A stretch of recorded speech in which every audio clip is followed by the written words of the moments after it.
Bismillahirrahmanirrahim. Assalamualaikum warahmatullahi wabarakatuh. Perkenalkan, nama saya Suwindia Sribelan Putri, NIM Q1A1190559, kelas ITPB 2019. Di video kali ini saya akan menjelaskan mengenai produksi protein sel tunggal menggunakan Chlorella sp.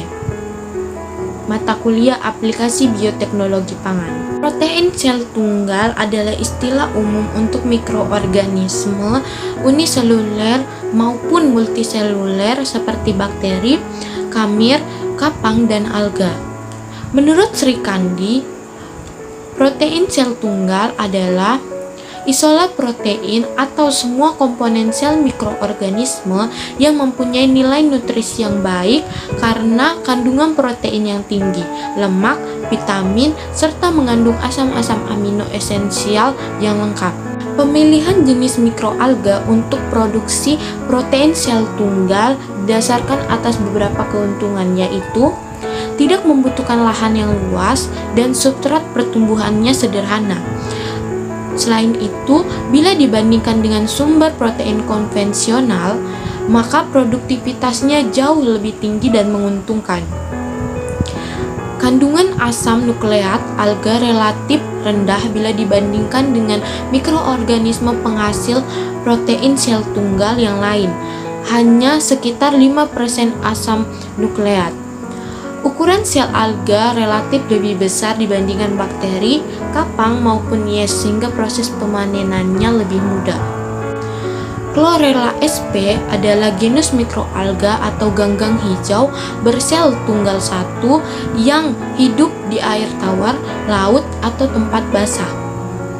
Chlorella sp memiliki ketebalan 2-8 mikron dan tidak memiliki plagia. Selain itu dapat bergerak, tetapi karena sangat lambat sehingga pada saat pengamatan dilihat seakan tidak bergerak. Chlorella sp merupakan mikroalga yang memiliki kloroplas berbentuk seperti cawan, dindingnya keras dan warnanya hijau. Chlorella memiliki senyawa penting yang terdiri dari flavonoid, tanin, senyawa fenolik, terpenoid, carotenoid, dan klorofil yang terdiri dari pigmen fotosintesis hijau, klorofil A dan klorofil B. Pertumbuhan Chlorella sp memanfaatkan sinar matahari sebagai sumber energi dan karbon dioksida sebagai sumber karbon. Chlorella sp dibagi menjadi dua sesuai dengan habitat hidupnya, yaitu air tawar dan juga air laut. Chlorella sp memiliki hijau daun klorofil A dengan ketersediaan H2O, CO2, dan sinar matahari yang mampu melakukan fotosintesis untuk menghasilkan energi guna biosintesis sel, pertumbuhan dan pertambahan sel, bergerak atau berpindah, dan reproduksi. Chlorella sp akan tumbuh normal pada media yang mengandung paling sedikit 19 jenis nutrien yang terdiri dari makronutrien dan juga mikronutrien. Beberapa faktor yang mempengaruhi pertumbuhan mikroalga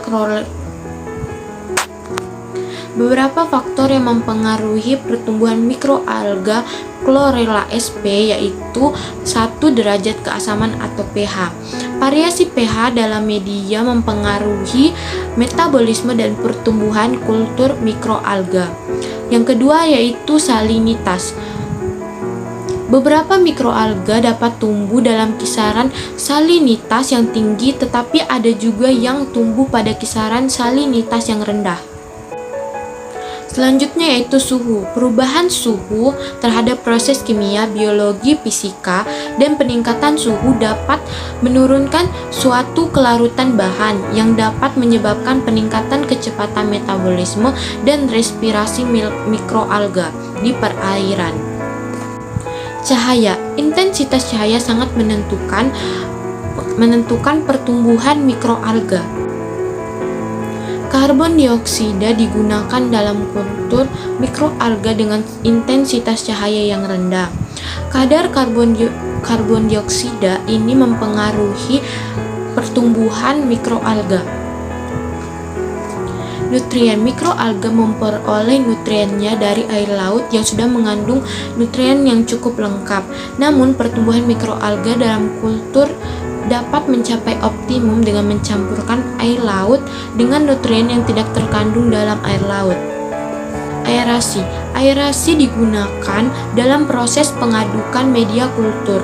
Pengadukan sangat penting dilakukan bertujuan untuk mencegah terjadinya pengendapan sel nutrien dan agar tersebar dengan baik. Chlorella sp menjadi salah satu alternatif sumber bahan pangan. Chlorella sp menjadi salah satu alternatif sumber bahan pangan karena memiliki kandungan gizi yang sangat baik. Pemanfaatan Chlorella sp sebagai bahan pangan dinilai sangat efektif karena selain menjadi sumber pangan alternatif, kandungan zat gizi mikroalga khususnya Chlorella sp sangat baik bagi kesehatan.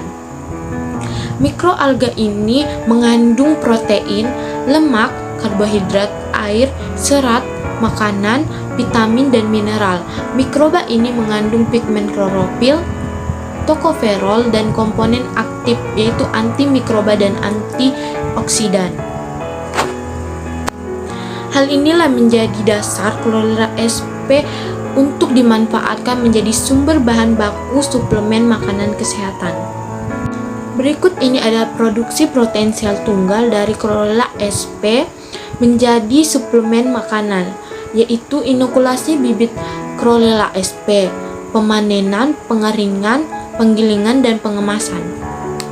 Inokulasi bibit Chlorella sp menggunakan media pemeliharaan berupa bak fiber atau bak beton dengan air media sejumlah 1000 liter yang disterilkan dengan klorin 10 ppm serta diaerasi kuat sepanjang 24 jam. Kemudian dilakukan pemberian pupuk yang dimasukkan ke air media lalu dilakukan lagi aerasi. Chlorella sp dapat dipanen sesudah 4-5 hari pemeliharaan. Pemanenan. Panen dilakukan 4-5 hari dengan cara panen menggunakan pompa penyedot, kemudian menyemprotkan ke dalam saringan. Saringan dilengkapi dengan screen mesh sehingga Chlorella dapat terpisahkan dari air. Setelah pemanenan dilakukan pengeringan. Nah, sebelum tahap pengeringan, Chlorella dicetak menggunakan extruder sehingga bentuknya menjadi pipih dan dapat lebih mudah dilakukan pengeringan. Pengeringan dilakukan di dalam oven selama 5 jam dengan suhu 60 derajat Celcius agar kandungan gizinya tidak hilang. Setelah pengeringan dilakukan penggilingan. Penggilingan dilakukan agar Chlorella berubah menjadi bubuk dan lebih mudah dimasukkan ke dalam cangkang kapsul suplemen makanan. Setelah penggilingan dilakukan pengemasan, yaitu dengan pengisian bubuk Chlorella ke dalam cangkang kapsul lalu dikemas ke dalam botol kemasan dan diberi label produksi.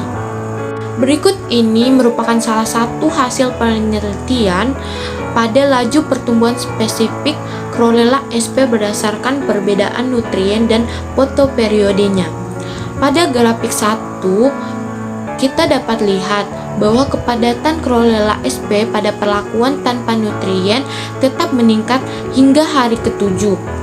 Ini disebabkan karena kandungan nutrien alami pada air laut masih mencukupi untuk pertumbuhan Chlorella sp hingga hari ke-7 kultivasi. Selain itu, kemampuan Chlorella sp tetap tumbuh tanpa perlakuan nutrien dikarenakan Chlorella sp mampu bertahan pada kondisi nutrien yang terbatas. Nitrogen dan belerang, unsur-unsur ini berperan dalam pembentukan protein dan membentuk warna hijau pada Chlorella sp. Sedangkan fosfor dan kalsium berperan dalam pembelahan sel, sehingga semakin cepat pembelahan sel terjadi, semakin cepat pertumbuhan dan kepadatan sel Chlorella sp. Sedangkan pada gambar 2, grafik pertumbuhan chlorella sp pada perlakuan foto periode yang berbeda. Dapat disimpulkan bahwa nilai kepadatan tertinggi pada akhir pengamatan terdapat pada kultivasi mikroalga dengan foto periode 24 jam. Itulah tadi materi dari saya, lebih dan kurangnya mohon dimaafkan. Wassalamualaikum warahmatullahi wabarakatuh. Terima kasih.